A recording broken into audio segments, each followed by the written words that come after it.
নবী আলাইহিস সালাতু ওয়াস সালাম তিনি বলেন, আমি পুরুষকে সৌন্দর্য দিয়েছি দাড়ির মাধ্যমে, আর মেয়েদেরকে সৌন্দর্য দিয়েছি চুলের মাধ্যমে। আল্লাহ রসুল বলতেছেন। হাদিস কি রসুল থেকে বলছেন না আল্লাহ থেকে পাঠাইছেন? রসুল নিজে কথা বলেন না, সব আল্লাহ পাকের। তো যে পুরুষকে আল্লাহ রাব্বুল আলামিন বলেন আমি সৌন্দর্য দিয়েছি তোমাকে দাড়ির মাধ্যমে, মেয়েদেরকে যদি তোমাদেরকে, তো আফসুস লাগে। তুমি তো সব সময়, পরে ওই ছেলেটা বলল আমার আম্মাও অনেক সময় আমার আব্বাকে বলতেছে দাড়িগুলি রাখার জন্য, আব্বা কথা শোনে না। তাই বললাম তুমি তোমার আম্মাকে বলবা যে আগামীকাল থেকে আমি চুলগুলি সব ফালাই দিব। আপনি যখন দাড়ি রাখবেন না, আমি আগামীকাল থেকে চুলগুলি সব ফেলে দিব, বাস আমার ইচ্ছা। তখন দেখি তোমার আব্বা বাধা দেয় কিনা। বাধা দিবে না। চুলগুলি যখন থাকবে না তখন তাকে অত্যন্ত অসুন্দর দেখা যাবে। তো আপনি যখন আমার কথা শুনতেছেন না, আমি আমার মন মতো বলবো। কথাটা বলার পরে বলছেন, স্ত্রী বলতেছেন যে তুমি দাড়ি রাখো, কিন্তু এখন স্ত্রীর কথাটাও ভালো লাগলো না। মুহাম্মদুর রাসূলুল্লাহ সাল্লাল্লাহু আলাইহি সাল্লামের সামনে যখন আপনাকে পরিচয় করা হবে কবরের মধ্যে যখন শোয়ায়া, ওমা হাযার রাজুলুল্লাযী বুইসা ফীকুম, কবরে শোয়ার পরে প্রশ্ন কয়টা? ঠিক আছে তো? না কম বেশি? কোন রাষ্ট্রপ্রধানের জন্য কম টম হবে না?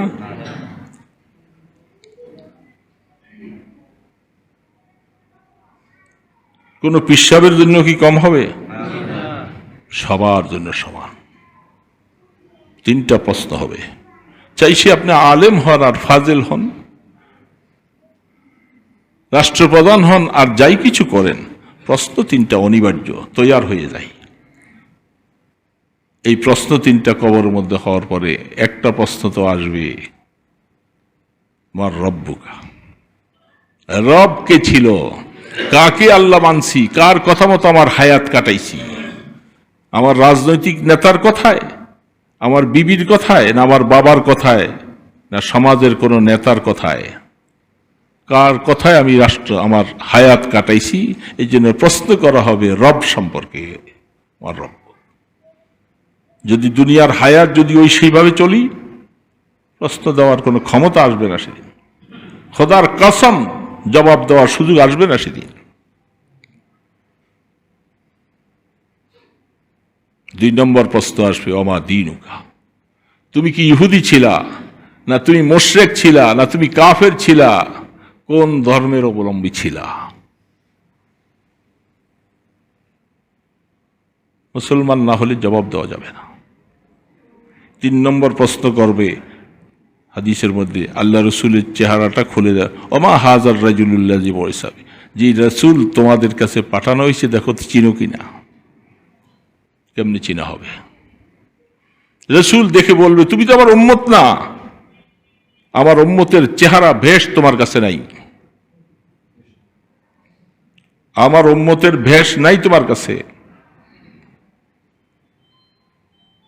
রসুলের কোন সাহাবী কি বলেন তো, একটা প্রমাণ, ভাইয়েরা আমার, একটা প্রমাণ দেখান আল্লাহ রসুলের কোন সাহাবী যারা কলেমা গ্রহণ করে ঈমান গ্রহণ করে আসছে, ঈমান গ্রহণ করার পরে দাড়ি কামাইছে, একটা হাদিস দেখান।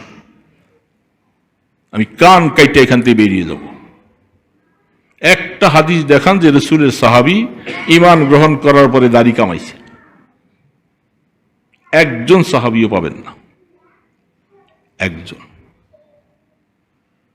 এমনি বলেন নাই আল্লাহ রসুল যে আমার সাহাবীরা সবাই জান্নাতে যাবে, এমনি বলেন নাই। আমরা সেই রসুলের উম্মত, কাকে খুশি করার জন্য? জুয়ানি শেষ হয়ে গেল, এখনো কাকে সন্তুষ্ট করতেছি দোস্ত? কাকে খুশি করার জন্য এখন আমি দাড়ি কামাইতেছি? আমার স্ত্রীকে খুশি করতেছি, বন্ধুকে খুশি করতেছি, অফিসে আমার বসকে খুশি করতেছি, কিন্তু মদিনার নবী মুহাম্মদ রাসূলুল্লাহ সাল্লাল্লাহু আলাইহি সাল্লাম তিনি নারাজ হইতেছেন।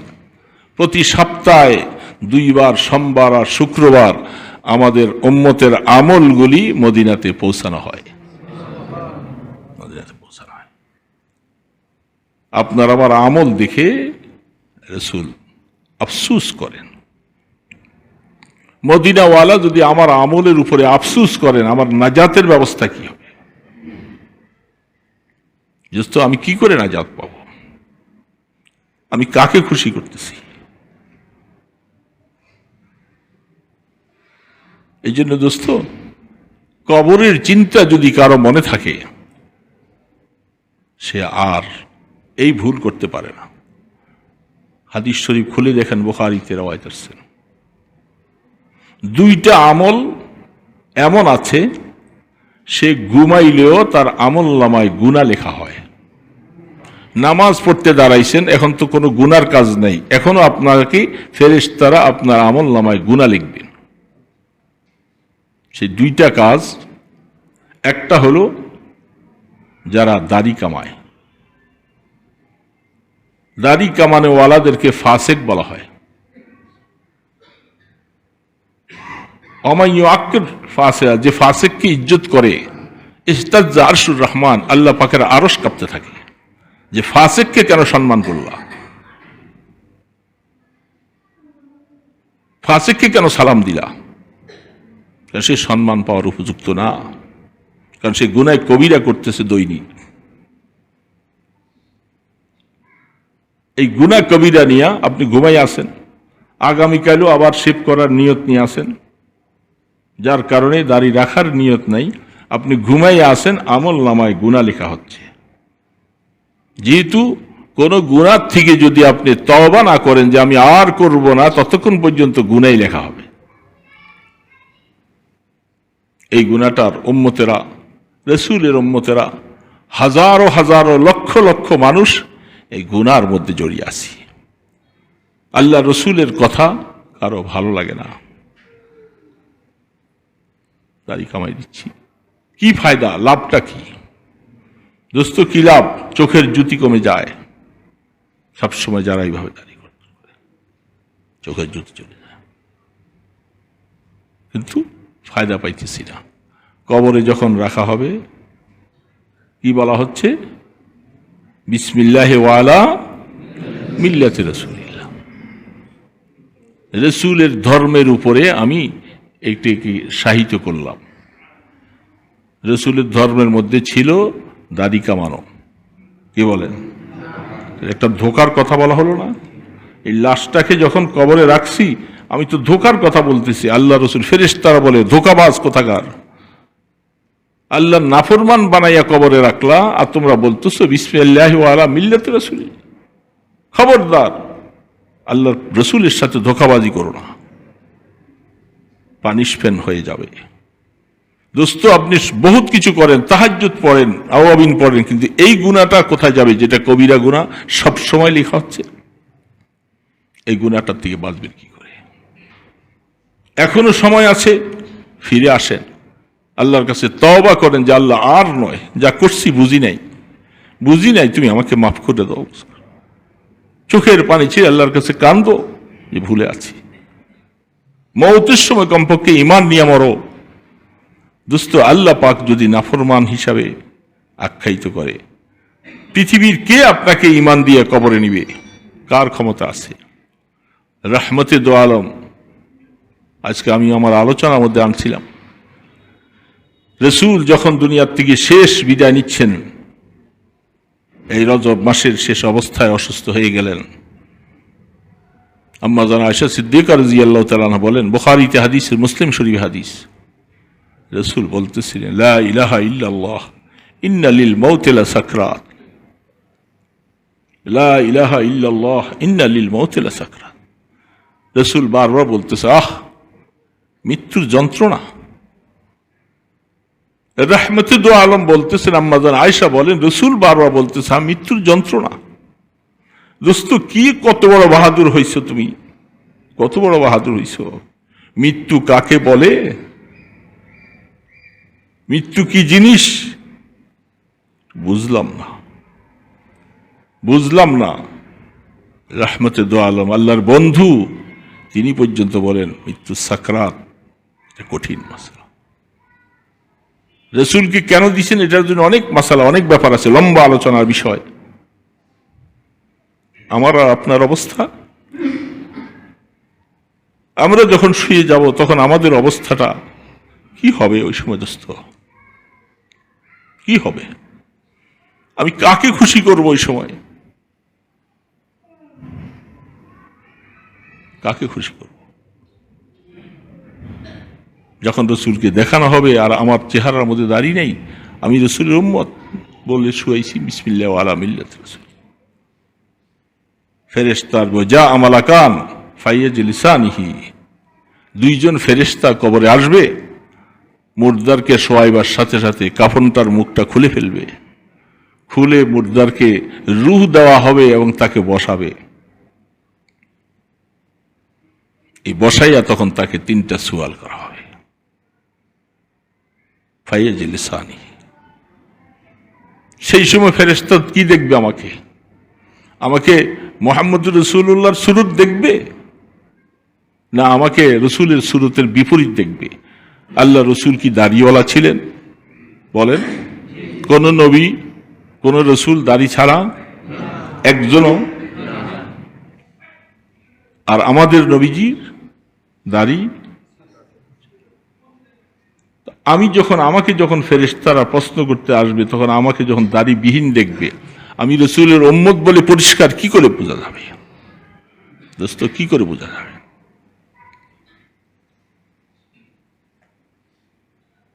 রাসূল বলছেন ওয়াফুল লোহা, তোমার দাড়িকে তুমি লম্বা করো, মোজগুটি খাড় করো। আর আমরা আজীব কথা, মোজ রেখে দিতেছি, দাড়ি কেটে দিতেছি। একজনকে দেখলাম গত পরশুদিন মসজিদে নামাজ পড়তে আসছে, মোজগুলি এত বড় বড় রাখছে, দাড়ি নেই, নামাজ পড়তে আসছে ঠিকই। আহা আফসুস, দেখে আফসুস করি বাবা, এই সমস্ত কিছু দেখে কষ্ট আসে মনে, কিছু করার নাই। মাঝে মধ্যে বলি আহা উম্মত, বুঝো নাই মদিনার নবীকে ভুলে গেলা মদিনার নবীকে। সারা পৃথিবীর হালাত দেখে লাভ নাই, হজের ময়দানে গেলে বুঝবেন, ওমরার ময়দানে গেলে বুঝবেন। গত রোববারে আসছি, ওমরায় গেছিলাম, অসুস্থ মানুষ, হাঁটতে পারি না, আজীব হালাত দেখতেছি। সারা বিশ্ব থেকে মানুষ আসতেছে, কি দেখতেছি? লম্বা লম্বা জুব্বা পড়েছে, সমস্ত জুব্বাগুলি মাটির লগে চেঁচড়াইতেছে, দাড়ি নাই, ম্যাক্সিমাম দাড়ি নাই। তো মাঝে মধ্যে বলতেছে এগুলি দেখে আমাদের দেশের কিছু মানুষেরা ওমরা হজে আইসা তারা বলতেছে আমাদের দেশে হুজুররা কি বলে, আর এরা তো কেউ দাড়ি রাখে নাই। এদের ব্যাপারে আপনাকে প্রশ্ন করা হবে না, তার জিজ্ঞাসা করো, তুমি যে রওজে আথারে আল্লাহ রসুলকে সালাম দিতে আসলা,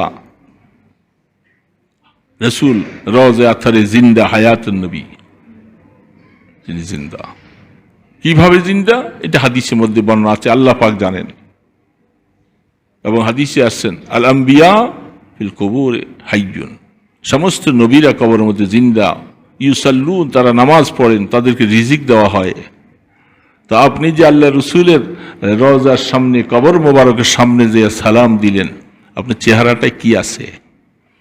আপনি সালাম দিলেন, শরমও থাকা দরকার, লজ্জাও থাকা দরকার যে আমি রসুলের সামনে সালাম দিতেছি, কি চেহারা, কি অবস্থায়, কি অবস্থায়। রসুল তো মুখ ফিরিয়ে নিবেন আপনার থেকে। দোস্ত, যত বন্ধু আপনার থাকুক না কেন, আদাটা কই দেখি, যত বন্ধু আপনার পৃথিবীতে থাকুক, আল্লাহ রসুল যদি নারাজ হয়ে যায়, আপনার বাঁচার কোনো উপায় নেই। রসুল নারাজ, আল্লাহ নারাজ, কি বলেন? ঠিক না? রসুল নারাজ হলে আল্লাহ পক্ষে থাকবেন? দুইজনের সাথে তো কোঅপারেশন। রসুল নারাজ, আল্লাহ নারাজ। আল্লাহ রসুলকে নারাজ করছেন, তামুতুনা কামা তাহিয়াউন, যেইভাবে তুমি মৃত্যুবরণ করেছো ময়দানে হাসরে ওইভাবে উঠবা। আমি দাড়িবিহীন মৃত্যুবরণ করেছি, কিয়ামতের ময়দানে দাড়ি লইয়া উঠব? হাদিসের মধ্যে তামুতুনা কামা তাহিয়াউন, তুমি যেভাবে মৃত্যুবরণ করেছো ময়দানে হাসরে ওইভাবে উঠবা। ময়দানে হাসর, দোস্ত বুখারী শরীফ খুলে দেখেন, 11 পারার একেবারে শেষ পৃষ্ঠায়, লম্বা প্রায় 2টা পৃষ্ঠা হাদিস, বুখারী আলাইহির রাহমা যে হাদিস বয়ান করছেন, সেদিন মানুষ পাগল হয়ে যাবে। ময়দানে হাসরে মাথার উপরে সূর্যের প্রখরতা, এই প্রখরের কারণে জমিন তামা হয়ে যাবে, ঘামের সাগরে হাবুডুবু খেতে থাকবে। তখন মানুষ দিক বেদিক ছুটাছুটি করতে থাকবে, পিপাসায় কলিজা ফেটে যাবে, দৌড়াইয়া আদম আলাইহিস সালামের কাছে যাবে। সব মানুষ, crore crore, million million, trillion trillion মানুষ সব দৌড়াইয়া যাবে। আর পারি না, একটু বলেন আল্লাহ পাকের কাছে যে একটু হিসাব শুরু করুক, কে জান্নাতে যাবে কে জাহান্নামে যাবে, বুঝি না তো হিসাব। আদম আলাইহিস সালাম বলেন, আল্লাহ পাক জি রাগাম্বিত, যে গোস্সাওয়ালা, আজকা আল্লাহর সাথে কথা বলার সাহস নেই আমার। আমাকে নিষেধ করছিল নিষিদ্ধ গাছের ফল খেয়েও না, আমি তো খেয়ে বলছি, এই জন্য আমি ভয়ে আতঙ্কিত যে আমার সাথে আল্লাহ আজকে কি ব্যবহার করে। বুখারী আলাইহির রাহমা হাদিসটা খুলে দেখেন, লম্বা হাদিস, 2 পৃষ্ঠার মতো। আস্তে আস্তে আস্তে আস্তে ইব্রাহিম আলাইহিস সালাম, মূসা আলাইহিস সালাম, হারুন আলাইহিস সালাম, সমস্ত নবীদের কাছে যাবে, সবাই একই কথা। আল্লাহ পাকের রাগাম্বিত অবস্থায় কথা বলার মতো ক্ষমতা নাই আমাদের, সাহস নেই, তুমি অমুকের কাছে যাও। অমুক সর্বশেষ ঈসা আলাইহিস সালামের কাছে, ঈসা আলা নবীনা আলাইহিস সালাম, তিনি বলবেন, আমি তো আরো বহুত বড় আসামি, কারণ আমার ব্যাপারে তারা বলছিল যে আমাকে আল্লাহর বেটা বলছে, আমার মাকে আল্লাহর স্ত্রী বলছে, এই একটা অপবাদ দিয়েছিল। আমার ভয় আছে যে আমাকে আবার এই ব্যাপারে কোনো পানিশমেন্ট দেয় কিনা, আমার দ্বারা সম্ভব। চলো এক কাজ করো, সর্বশেষ নবী যিনি, আমি সহ যাব, চলো তোমরা সহ, তার কাছে যাইয়া বলি, আমরা শুনছি জেনেছি আখেরি জামানায় আসবেন যিনি, আমি ইনজিল কিতাবের মধ্যে পেয়েছিলাম, একমাত্র ময়দানে হাসরে কথা বলার সাহস একমাত্র তারই আছে, আর কারণে। সে আল্লাহ রসুলের কাছে যে যখন বলবেন, তিনি তখন বলবে যে হ্যাঁ, আল্লাহ পাকের সাথে কথা বলার একমাত্র অধিকার, ক্ষমতা আমাকেই দেওয়া হয়েছে। তখন দোস্ত, রসুলকে বাদ দিয়ে আপনি কার সুপারিশ নেবেন, কার কাছে যাবেন, কার কাছে? এই জন্য একটা উসিলা বানাইতে তো যাইতে হয়। সুরত, আমি কিছু আনতে পারি না, আমি সুরত লেখে আয়া, আল্লাহ তোমার পয়গম্বর একটা সুরত নিয়ে আসছি, পারি নাই কিছু করতে, এই উসিলায় যদি আল্লাহ তুমি আমাকে মাফ করে দাও, তো আমি সুরতও ধরলাম না, কিছু করলাম না। দোস্ত, যারা ভুলের মধ্যে আছেন, আল্লাহ যেন বুঝ দান করেন, হেদায়েত দান করেন।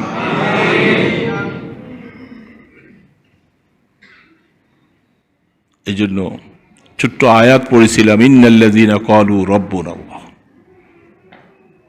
আল্লাহ সুবহানাহু ওয়া তাআলা বলছেন, মানুষ যখন মৌতের বিছানায় শুয়ে যাবে, মৌতের বিছানা যখন আজরাইল আলাইহিস সালাম যখন চলে আসবে, অ্যাক্সিডেন্ট হয়ে মরুক, বিছনায় হয়ে মরুক, অথবা যে অবস্থায়, এই সময় যারা আল্লাহর সাথে সম্পর্ক ছিল, জীবনের সমস্ত কাজে আল্লাহকেই সবকিছু মানছেন, ক্বালু রাব্বুনাল্লাহ, ব্যাখ্যায় গেলাম না, সময় বেশি হয়ে যাবে। ইন্নাল্লাযীনা ক্বালু রাব্বুনাল্লাহ, যারা বলছেন আমার রব আল্লাহ, রবের সাথে সম্পর্ক ছিল। নামাজ পড়বার সময় সুবহান রাব্বিয়াল আলা, রব্বানা লাকাল হাম, সমস্ত মোনাজাতগুলোর মধ্যে রব্বানা আতিনা, রব্বানা লা তুজিগ কুলুবানা, রব্বানা হাবলানা, রব্বানা, শুধু রব্বানা রব্বানা দিয়ে সারা কোরআন মোনাজাতে ভরপুর, শুধু রব। আর মৃত্যুর পরেও প্রশ্নটা হবে মার রব্ব, তোমার রব কে ছিল? রবের সম্পর্কেই বেশি আলোচনা রব। এই জন্য আল্লাহ পাক বলতেছে ইন্নাল্লাযীনা ক্বালু রাব্বুনাল্লাহ, যারা দুনিয়ার জীবনে বলছিলেন যে আমার রব একমাত্র আল্লাহ, আমি আল্লাহকে ছাড়া কিছু বুঝি না, আমি তাকে ছাড়া কাউকে বুঝি না, সুম্মাস্তাকামু, অনেক লম্বা কথা এটার উপরে, সুম্মাস্তাকামু, ওই কথার উপরে মৃত্যু পর্যন্ত অটল ছিল। অটল থাকার মানে আল্লাহ পাকের হুকুম মতো জীবনটা কাটাইছি সব। আল্লাহ যেইভাবে চলতে বলছেন আমি এইভাবে অটল ছিলাম। এর মধ্যে কিছু নামাজ ছেড়ে দিলাম, কিছু দাড়ি কেটে ফেললাম, লম্বা লম্বা জুব্বা পরলাম টাকনুর নিচে দিয়া, প্যান্ট পরলাম টাকনুর নিচে পরে না। মুহাম্মদুর রাসূলুল্লাহ সাল্লাল্লাহু আলাইহি সাল্লাম সব বাতলাইয়ে দিয়েছেন কিভাবে চলবে। তোমার পায়জামা, তোমার প্যান্ট টাকনুর নিচে দিতে পারবে না, নিষেধ। সৌন্দর্যের জন্য তুমি টাকনুর নিচে প্যান্টটা লাগাইছো, দেখবেন অধিকাংশ মানুষের প্যান্টগুলি গুনাহ কবিরা। মান জাররা ইজারাহু বাতারান আদখালাহুল্লাহুন নার, যারা এইভাবে টাকনুর নিচে কাপড় পরবে জাহান্নামে যাবে তারই অংশ। তুমি মানুষের অবস্থা দেখো না, ওই আরব দেশের ওই সমস্ত বাহিরের এই মানুষের তামসা দেখো না, তাদের মধ্যে এরকম কথা বলার মতো কেউ নেই, বলে না, তারা তাদের কারো কথা শোনে না, নিজেরা বড় হুজুর হয়ে গেছে সব। লম্বা জুব্বা একটা পরবে, মাটির নিচে চেঁচড়ায়, দাড়ি রাখা না কেউ। এগুলি দেখে দেখে তুমি আইসা দেশে এরকম হইও না। কারণ তুমি কোরআন দেখো, হাদিস দেখো, সাহাবায়ে কেরামদের আমল দেখো, তারা কি করেছেন। মানুষকে দেখো না। আল্লাহ পাক বলতেছেন যারা আমাকে রব বলে জীবনটা কাটাইছিল, সুম্মাস্তাকামু, মওত পর্যন্ত অটল ভাবে ছিল, কোনো বন্ধুর কথা শোনো নাই, কোনো মেয়ে লোকের কথা শোনো নাই, তুমি আমার কথা শুনছিলা। এরকম হায়াত কাটাইয়া যদি তুমি মৃত্যুর দুয়ারে চলে যাও, ওই সময় তো তোমার যে কি মুসিবত, কি হালাত, এটা পৃথিবীর আরেকজনকে বলতে পারবে না। যে সাকরাতুল মৌতের মধ্যে পড়ে যায় এটা আরেকজন কেউ বুঝবে না। পাশে যারা বসে থাকে, শুয়ে থাকে, ছেলে বলেন মেয়ে বলেন, কেউ বুঝবে না তার উপরে কি হালাত যাচ্ছে। আল্লাহ রাব্বুল আলামিন বলেন তাতানাজ্জালু আলাইহিমুল মালাইকা, আমি আল্লাহর সাথে যখন সম্পর্ক হবে আর সে যখন মৌতের বিছানায় শুয়ে যাবে, আমি আল্লাহ তখন বলবো সে জীবনটা আমাকে নিয়ে কাটাইছে, আমাকে বন্ধু বানাইছে, আমাকে ছাড়া কিছু বুঝে নাই, এই ফেরেশতা যাও, আমার বন্ধু সে দুনিয়ার থেকে আমি তাকে নিয়ে আসতেছি, তোমরা যাইয়া তার শিয়রের পাশে বসে যাও। তাতানাজ্জালু আলাইহিমুল মালাইকা, ফেরেশতা আইসা আপনার শিয়রে বসে যাবে। শয়তান আইসা আপনাকে আর ধোঁকা দিতে পারবে না। ফেরেশতারা পাহারাদারি বলবেন, কি বলবে?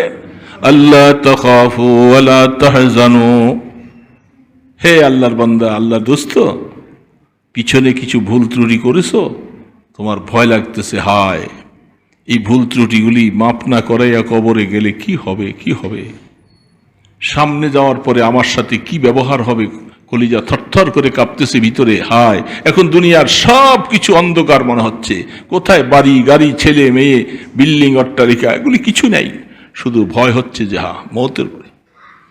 আল্লাহ পাক বলছে ফেরেশতারা বলো আল্লাহ তাখাফু ওয়ালা তাহজানু, তাকে বলে দাও তোমার ভয় করো না, আগামী সমস্ত সম্পর্ক নিয়ে কোনো চিন্তা তুমি করো না, আমরা তোমার বন্ধু হিসাবে আছি, আল্লাহ আমাদেরকে তোমার সাথে বন্ধুত্ব সম্পর্ক করার জন্য পাঠাইছে, কোনো ভয় নাই তোমার।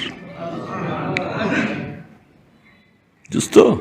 কোরআন বলতেছে এটার নাম তো জীবন, এটার নাম জীবন।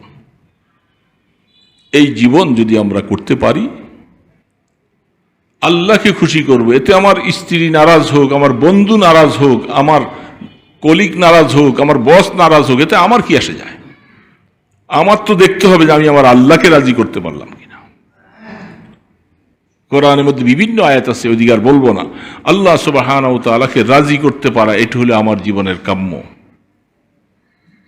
আল্লাহকে রাজি করতে পারলাম না, আমার হায়াতের কোনো দাম নাই, আমার হায়াতটা আফসুস হয়ে যাবে, আফসুস হয়ে যাবে। এই জন্য সবসময় আল্লাহর কাছে রোনাজারি করা, কান্নাকাটা করা, আল্লাহ হায়াত তো ভুল করেছি, জীবনে বহুত ভুল করেছি, আর করব না, আর করব না, ফিরে আসতে হবে। তওবা করো, ফিরে আসো, তওবার দ্বারাই আল্লাহ গুনাহ মাফ করবে। আল্লাহ সুবহানাহু ওয়া তাআলার কাছে দোস্ত কয়েকটা কথা বলছি, মনে কষ্ট পাইয়েন না। কষ্ট পাইছেন? দাড়ি কাটছেন, এটা আপনাদেরকে, আমি এটা না বললে, আল্লাহর কোরআনের কথাটা, হাদিসের কথা না বললে তো আল্লাহ আমাকে বলবে তুমি বললা না কেন। কার দিলের মধ্যে হয়তো লেগে যায়, আমল শুরু করে দেয়, সে ভুলে আছে, তার ভুলটার থেকে তো ফিরে আসতে হবে। এই জন্য আল্লাহ সুবহানাহু ওয়া তাআলা হেদায়েত আপনাকে দিয়ে দিবে কখন, এই জন্য অনেক সময় কথা বলতে হয়। হাদিসের মধ্যে আছেন অনেক বড় একজন মুহাদ্দিস, এই কথাটা বলেই আলোচনা শেষ করতেছি। হাদিস পড়ান, জীবনভর হাদিসের খেদমত করেছেন, বয়স হয়ে গেছে, বুড়া মানুষ। আল্লাহু আকবার। ইয়াহইয়া ইবনে আকসাম রাহমাতুল্লাহ আলাইহি, বহুত বড় আল্লাহওয়ালা হাদিস মুহাদ্দিস, জীবনভর হাদিস পড়াইলেন, মৃত্যু হয়ে গেছে। অনেক সাগরিদেরা স্বপ্নে দেখলেন আল্লাহ আপনাকে কি ব্যবহার করছেন হযরত। স্বপ্নের মধ্যে বিস্তারিত অনেক কিছু দেখেন না স্বপ্নে, অনেক সময় লম্বা লম্বা কথা। তিনি বলতেছেন আমি যখন কবরে গেলাম, ফেরেশতারা আসছে, ফেরেশতা আসার পরে আমাকে মার রব্বুকা ওয়া মা দীনুকা ওয়া মান নাবিয়্যুকা আল্লাযী বুইসা ফীকুম বলতেছে। তিনি চুপ হয়ে আছেন, কোনো জবাব দেন না, জবাব দেন। ফেরেশতারা বলতেছেন এমন মানুষ তো পৃথিবীতে নাই, দুনিয়াতে যদি বোবা হয় কবরে আসলে জবান খুলে যায়, কিন্তু আল্লাহ আপনার এই বন্দাকে প্রশ্ন করলাম, সে কোনো জবাব দেয় না। আল্লাহ রাব্বুল আলামিন এবার জিজ্ঞাসা করতেছেন, এ ইয়াহইয়া, আমার ফেরেশতাদের জবাব দেও না কেন? হযরত ইয়াহইয়া রাহমাতুল্লাহ আলাইহি বহুত বড় মুহাদ্দিস, হাদিস আল্লাহওয়ালা, তিনি এবার বলতেছেন যে আল্লাহ, আমি খুব ভয়ে ছিলাম যে জীবনভর হাদিস পড়াইছি, আল্লাহর পয়গম্বরের একটা হাদিস ছিল, ইন্নাল্লাহা ইস্তাহি লিজি শাইবা, রাসূল বলছেন যাদের দাড়িগুলি সাদা হয়ে যায়, বার্ধক্য হয়ে যায়, সাদা দাড়ি হয়ে যায়, আল্লাহ তাদেরকে খুব ইজ্জত করেন। এটা আল্লাহ রসুল বলছেন। তো আমি তো এই হাদিস জীবনে পড়াইছি অনেক, এখন আমার সন্দেহ হলো এটা কি আসলে সহি হাদিস পড়াইলাম না ভুল হাদিস পড়াইছি। যদি হাদিসের সনদ ভুল হয়ে থাকে তাহলে তো অনেক কঠিন ভুল করেছি। এই জন্য আল্লাহ আমি চিন্তা করতেছি হাদিসটা এটা সত্যিকার রসুলের হাদিস কিনা। আল্লাহ পাক বলতেছেন, ইয়াহিয়া তুমি যা পড়াইছো এটা আমার রসুলের কথা নয়, এটা আমারই কথা, যে আমি আল্লাহ এদেরকে খুব সম্মান করি, ইজ্জত করে থাকি, যেহেতু তারা ইসলামের উপরে বুড়া হয়ে গেছে, দাড়িগুলি রাখছে জীবন ভরে। এই কথা বলার পরে ফেরেশতারা বলছে যে আমার ইয়াহিয়াকে তোমরা আর কি প্রশ্ন করবা, আমার ইয়াহিয়ার প্রশ্নের জবাব আমি আল্লাহ দিয়া দিলাম।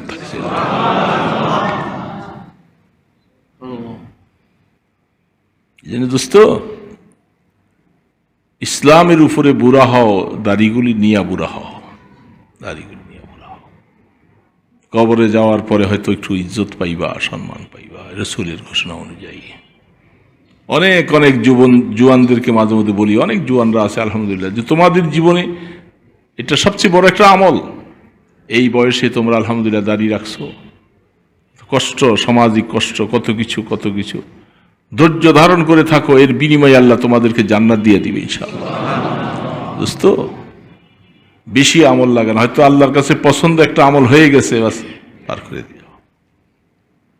এই জন্য মনে রাখি, যা ভুল করেছি তওবা করি। যার ভালো লাগে সে আমল করার চেষ্টা করো আগামীকাল থেকে। ভালো না লাগলে আপনার মুখ আপনার কাছে, আমার মুখ আমার কাছে। কোনো দারোয়ান নাই, পাহারাদার নাই যে আসো নেও, যে নাই নিবা না, ইচ্ছা। এই জন্য দোস্ত, ইসলাহি বয়ান হিসাবে কিছু কথা বললাম। আল্লাহ রব্বুল আলামিন আমাদেরকে যেন এই কথাগুলি বলনেওয়ালা শুননেওয়ালা আমাদের সকলকে আমল করার তৌফিক দান করেন। হেদায়েত তো মাওলার হাতে, হেদায়েত কারো হাতে না। রাস্তা দেখাই দাও, এটুকু হলো কাজ। কার দিলের মধ্যে আল্লাহ লাগাবে, কাকে আল্লাহ হেদায়েত দিবে, এটা তিনি ভালো বুঝেন, তিনি ভালো বুঝেন। এই জন্য মওতের জন্য তৈয়ার থাকি, মওতের জন্য তৈয়ার থাকি। সব তো চলেই গেছে, নাই তো, সব পুরাতনরা গেছে। পুরাতন ওলাকে দেখি না কাউকে, চলে গেছে। তো আল্লাহ সুবহানাহু ওয়া তাআলা আমাদের দিলকে যেন নরম করে দেন, আল্লাহর দিকে যেন ফিরিয়ে দেন, কবরের কথা যেন চিন্তা করার তৌফিক দেন। আল্লাহুম্মা সাল্লি আলা মুহাম্মদ ওয়া আলা আলিহি ওয়া আসহাবিহি ওয়া বারিক ওয়া সাল্লিম। আল্লাহুম্মা সাল্লি আলা মুহাম্মদ ওয়া আলা আলিহি ওয়া আসহাবিহি ওয়া বারিক ওয়া সাল্লিম। আল্লাহুম্মা সাল্লি আলা মুহাম্মদ ওয়া আলা আলিহি ওয়া আসহাবিহি ওয়া বারিক ওয়া সাল্লিম। আলহামদুলিল্লাহি রাব্বিল আলামিন, ওয়াসসালাতু ওয়াসসালামু আলা আশরাফিল আমবিয়া ওয়াল মুরসালিন।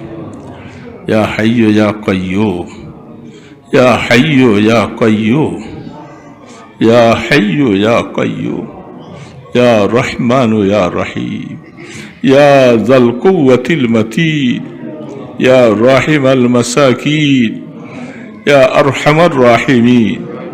আল্লাহ, আপনি রহমানুর রহিম, আপনি দয়ালু খোদা, আপনি গফুরুর রহিম।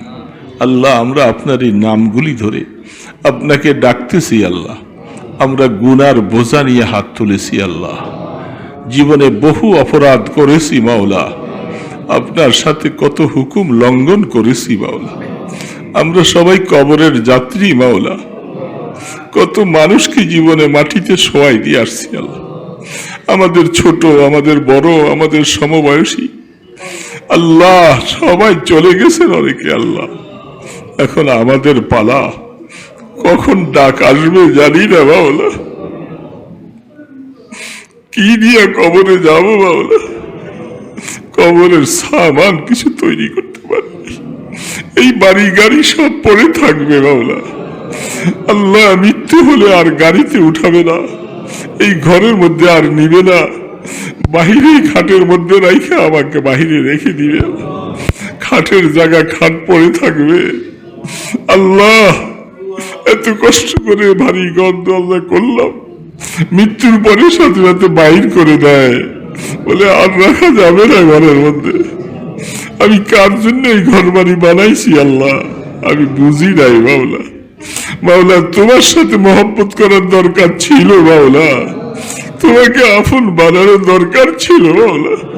আল্লাহ, তুমি আমাদের আপন হয়ে যাও। আল্লাহ, আল্লাহ তুমি আমাদের আপন হয়ে যাও মাওলা। মওতের সময় বেজ্জতি করো না মাওলা, মওতের সময় রহমতের ফেরেশতা পাঠাইয়া দিও। আল্লাহ, রহমতের ফেরেশতা পাঠাইয়া দিও, ঈমানের মওত নসিব করে দিও মাওলা। সবাই চলে গেছে, কারো খবর নিতে পারি না মাওলা। আমরা যখন চলে যাব কেউ রাখতে পারবে না মাওলা। যাদের জন্য এত কিছু করলাম তারা আমাদের কেউ রাখবে না মাওলা, সবাই মাটিতে চাপা দিয়া রাখে আসবে। আল্লাহ, আমাদের খবর নিবে না কেউ মাওলা। এ রহমানুর রহিম, তুমি একমাত্র আমাদের আপন, তুমি ছাড়া আপন কেউ নাই মাওলা। আল্লাহ, আল্লাহ আমাদের মা বাবাদেরকে মাফ করে দাও, যারা আমাদের থেকে বিদায় হয়ে গেছে সবাইকে মাফ করে দাও। রাসূল বলছেন যারা কবরবাসী তাদের মতো অসহায় আর কেউ নাই। এরা যে কিভাবে আছে, কি কষ্টে আছে জানি না মাওলা।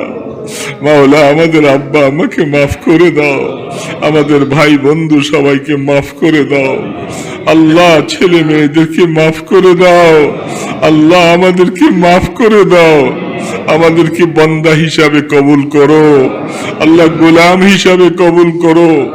যেমন গোলাম হলে তুমি ভালোবাসবা ওরকম গোলাম বানাইয়া দাও আল্লাহ। মদিনার নবীর সাথে আমাদের সম্পর্ক গভীর করে দাও, আমাদের দুরুদ সালামের হাদিয়াগুলি পৌঁছাইয়া দাও আল্লাহ, সোনার মদিনায় পৌঁছাইয়া দাও আল্লাহ। রসুল কিয়ামতের ময়দানে আল্লাহ হাউজে কাউসার নিয়ে থাকবে, আমাদেরকে এক গ্লাস নসিব করে দিও আল্লাহ।